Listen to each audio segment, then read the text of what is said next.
हरिओम दर्शकों, बहुत बहुत स्वागत है आपका हमारे खास प्रोग्राम ज्योतिष उजाले की ओर में। दर्शकों, ज्योतिष सीखने की इस श्रृंखला में आपका हार्दिक स्वागत है।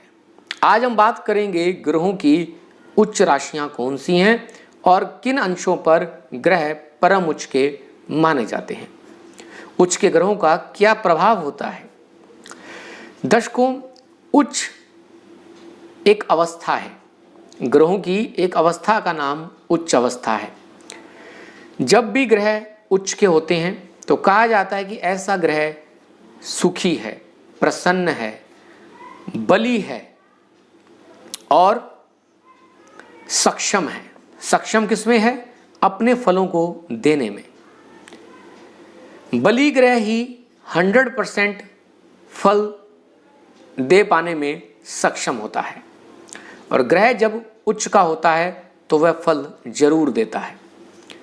दर्शकों, ग्रह के फल देने का समय उसकी दशा, अंतर्दशा और गोचर हो सकती है।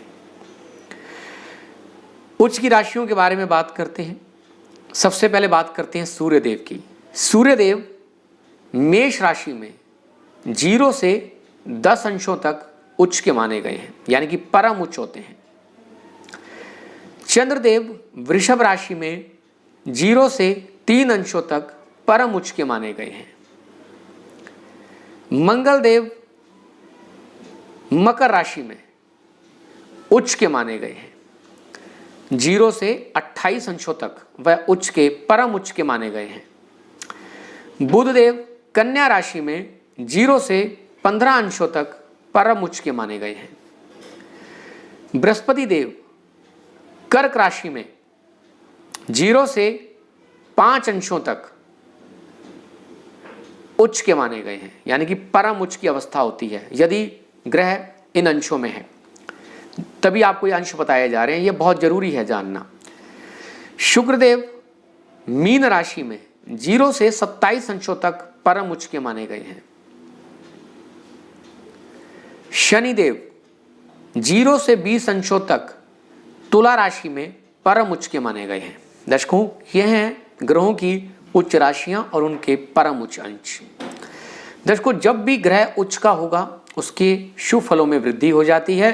वह अपने फल देने में, यानी कि ग्रह जिस भी क्षेत्र का कारक होता है, यानी कि ग्रहों के कारकों में वृद्धि हो जाती है। उदाहरण के लिए सूर्य ज्ञान का कारक है, गुरु ज्ञान का कारक है, संतान का कारक है, लाइक दिस। शुक्र भोग का कारक है। तो जो भी ग्रह जिस भी क्षेत्र का कारक है वह उसके फलों में वृद्धि करता है और वह क्षेत्र प्रफुल्लित होता है। आप ऐसा समझ सकते हैं। मंगलदेव साहस के कारक हैं।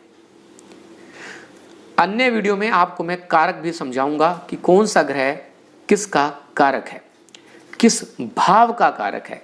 जन्म कुंडली में मैं फिर से रिपीट कर दूं, 12 भाव होते हैं और हर भाव का एक कारक होता है। यदि कारक भाव, या फिर यूं कहें कि यदि कारक ग्रह मजबूत हो जाता है, यानी कि उच्च का हो गया, तो वह उसके फलों में, शुभता में वृद्धि होती है। आप ऐसे समझ सकते हैं।